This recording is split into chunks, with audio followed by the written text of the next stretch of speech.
Et nous sommes heureux de vous retrouver. Qui est-ce qui est content d'être de nouveau ici pour toute une série de rencontres, miracles et guérisons?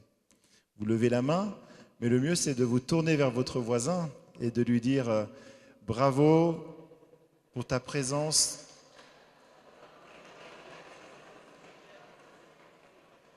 Bravo parce que tu n'es pas tiède, tu n'es pas froid, mais tu es bouillant pour le Seigneur. Est-ce que vous êtes bouillant pour le Seigneur? Vous voyez, avec ces beaux chants que Akero nous a proposés, ça nous rappelle des vérités très profondes qu'on trouve partout dans la Bible et qu'on a besoin de temps en temps de se rappeler. En regardant la croix tout à l'heure, je me disais moi-même que c'est vrai que c'est un endroit extraordinaire où nous pouvons nous réjouir de la victoire que Jésus a remportée. Pour ceux qui ont leur Bible, vous pouvez simplement ouvrir, je vais vous lire ce verset qui va vous encourager, dans Colossiens, au chapitre 2 et au verset 13. Vous qui étiez morts par vos offenses, il vous a rendus à la vie avec lui en nous faisant grâce pour toutes nos offenses. Il a effacé l'acte dont les ordonnances nous condamnaient et qui subsistait contre nous.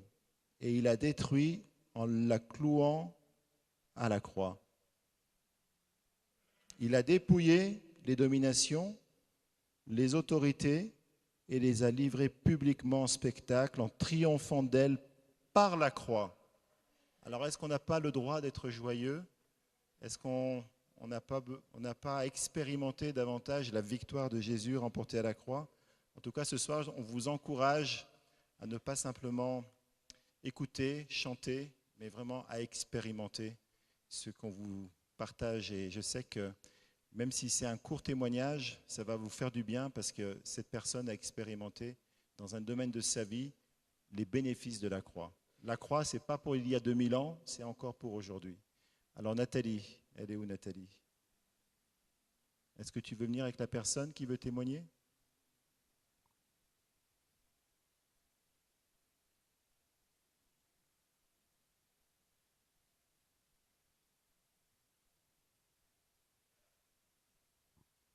Bonsoir à tous, je suis vraiment ravie de vous accueillir ce soir. Si vous saviez combien j'ai attendu ce moment-là, pendant ces longs 2 mois d'été, je me réjouis vraiment d'être avec vous ce soir. Et j'appelle Élie à venir témoigner maintenant, ainsi que Daniel. Je vous invite aussi, monsieur, à vous approcher. C'est Edgar? Manuel. Et en plus, je rebaptise les gens. Voilà, Daniel, on va faire passer les femmes avant, hein. Il n'y en a qu'une. Alors voilà. Voilà, comme il n'y avait pas beaucoup de témoignages, Nathalie m'a demandé de témoigner. Alors je demande pardon pour ceux qui, mais c'est toujours bien de réentendre les témoignages, qui ont déjà entendu, parce que j'étais guérie moult et moult fois de plein de choses, mais Nathalie m'a demandé de témoigner de mes yeux, la guérison de mes yeux et de mon cœur. Voilà, en me disant, eh ben, écoute, ça ouvrira les yeux et ça ouvrira le cœur. Et avant, je voulais vous dire, parce que j'ai reçu ça tout à l'heure, là, que vraiment, le Seigneur me disait que celui qui témoigne est guérissant. Il va guérir. Pourquoi il va guérir? D'ailleurs, Saint Paul dit que le témoignage, c'est un don. On trouve ça bizarre de dire, mais c'est un don le témoignage? Oui, c'est un don parce qu'à travers le témoignage, on va guérir les autres. On va leur donner l'occasion d'avoir plus de foi, de se dire, ben voilà, ça va coacher leur foi, de se dire, mais si c'est pour elle, ça peut être pour moi aussi. Et du coup, ils vont s'ouvrir et puis ils vont oser demander ou ils vont accepter de recevoir l'amour du Seigneur pour eux. Vous voyez ce que je veux dire? C'est vraiment, le témoignage, ça fait des ricochets. Voilà, c'est vraiment un don. Il ne faut pas hésiter. Bien sûr, on dit oh, je suis timide, non, je veux plein de choses comme ça. Non, je ne veux pas témoigner. Puis après tout, c'est une petite guérison. Non, il n'y a pas de petite guérison. Il y a des guérisons, des manifestations d'amour du Seigneur pour ses enfants. Il faut témoigner. Voilà. Alors moi, j'avais des lunettes depuis toute petite, ces grosses lunettes, parce que j'étais vraiment myope. Et je les posais à côté de mon lit le soir et je les reprenais le lendemain matin. Et le jour de mon anniversaire, j'étais d'ailleurs en vacances avec Christine. Nous étions en vacances et on devait aller voir un fest-noz, vous savez, les danses bretonnes. Et j'essuyais mes lunettes. Christine me disait, mais qu'est-ce que tu fais avec tes lunettes? Et je dis, mais écoute, elles sont toutes troubles. Je sais pas, elles sont grasses, c'est bizarre. Et je regardais même pas. En fait, mes lunettes ne m'allaient plus. Et quand j'ai vu les danseuses arriver, j'ai vu tout le détail de leur robe, tout ça, tout coloré, tout ça, c'était magnifique. J'étais excitée. Je disais, mais je vois. Tu avais un petit peu honte, hein, Christine, hein, parce qu'elle m'a tirée pour m'enlever de la foule parce que j'étais électrisée. Et voilà. Et du coup, depuis, j'ai 10 à chaque œil. Alors, regarde, j'ai 74 ans. Mes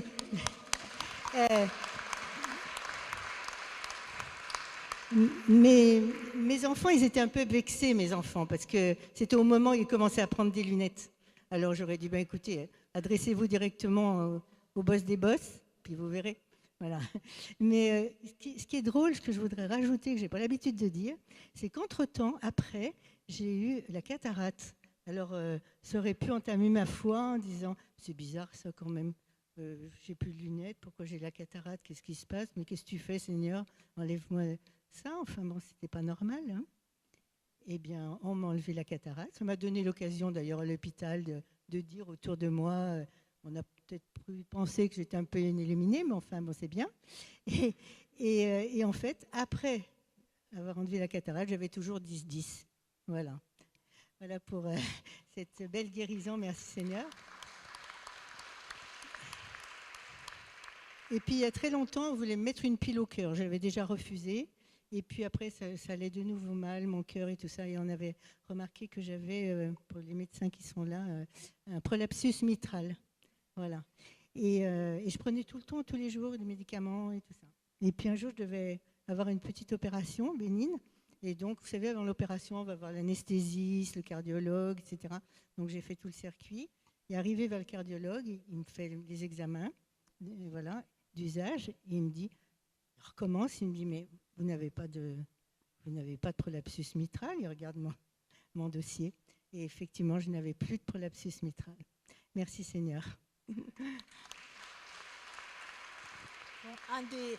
Un autre miracle, c'est que Daniel nous a annoncé qu'elle avait 74 ans, mais qu'elle ne les fait pas du tout. Donc voyez ce que fait le Saint-Esprit quand même sur les frères et sœurs. Que tu ne fais pas du tout tes 74 ans. C'est moi qui le dis. Maintenant, nous accueillons Élie. Alors, Élie, de quoi souffrais-tu?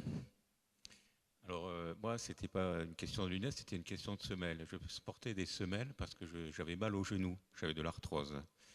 Et j'avais été opéré des genoux il y a 20 ans. Et voilà, il y a 3 ans, en fait, il s'est passé quelque chose d'important pour moi. J'ai partagé à Sabine le souci que je portais de ma sœur qui était atteinte d'une leucémie. Et elle m'a dit, viens à la maison, on va prier pour sa guérison. Et en fait, les frères qui étaient là m'ont proposé d'abord de prier pour moi. Je ne m'y attendais pas. Et alors, ils ont prié pour mes oreilles. Mais je crois en la guérison de mes oreilles, mais c'est encore en convalescence. Mais par contre, je leur ai parlé de mes genoux. Et ils ont prié pour mes genoux. Et j'ai été guéri, effectivement. Dès le lendemain, j'ai enlevé les semelles que je portais depuis une dizaine d'années. Et j'ai pu marcher normalement, sans douleur. J'ai réussi à monter les escaliers alors qu'avant c'était une source de souffrance. Je pouvais à nouveau faire du vélo. Et alors maintenant, au lieu d'acheter des semelles, j'ai investi dans un vélo. Et je vais au travail en vélo tous les jours, depuis 3 ans. Voilà.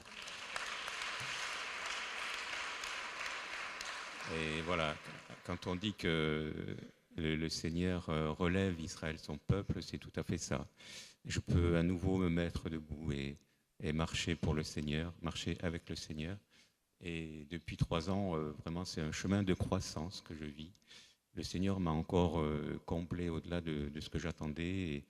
Et voilà, et quand on crie vers le Seigneur, il nous répond.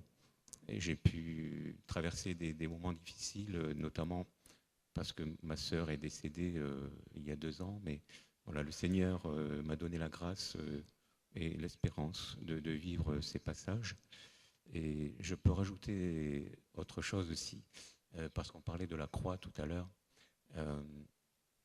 Alors, en fait, ma sœur qui était atteinte de la leucémie, il fallait faire un don de moelle osseuse, et c'était moi le donateur. Et en préparation de ce don, j'avais demandé au Christ, je suis catholique, je m'excuse pour ceux qui sont protestants ou évangéliques, j'avais demandé au Christ de communier au sang du Christ avant ce don.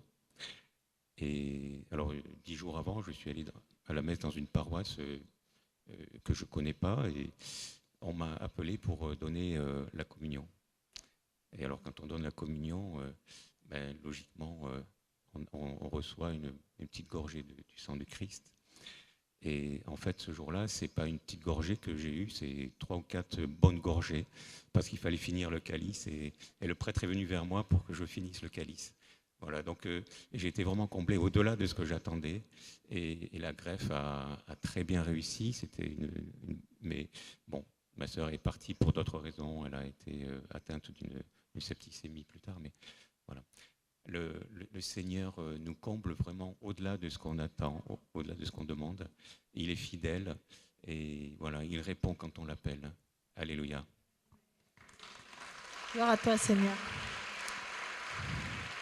Frères et sœurs, je vous demande vraiment, au moment des témoignages, de saisir la grâce qui est pour vous à ce moment-là, parce que le Seigneur a à cœur de guérir chacun d'entre vous. Maintenant, nous allons écouter le témoignage d'Emmanuel.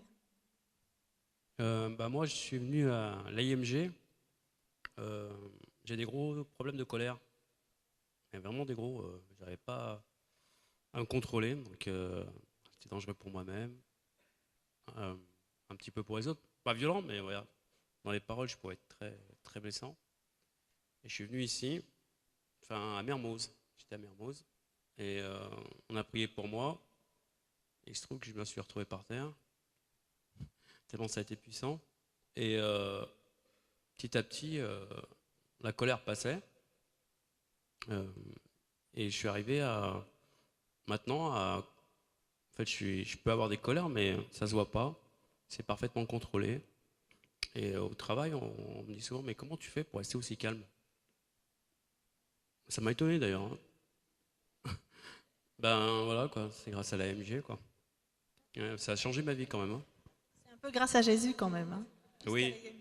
Amen. Amen. C'est Jésus, oui, effectivement. Je crois qu'on peut applaudir Jésus.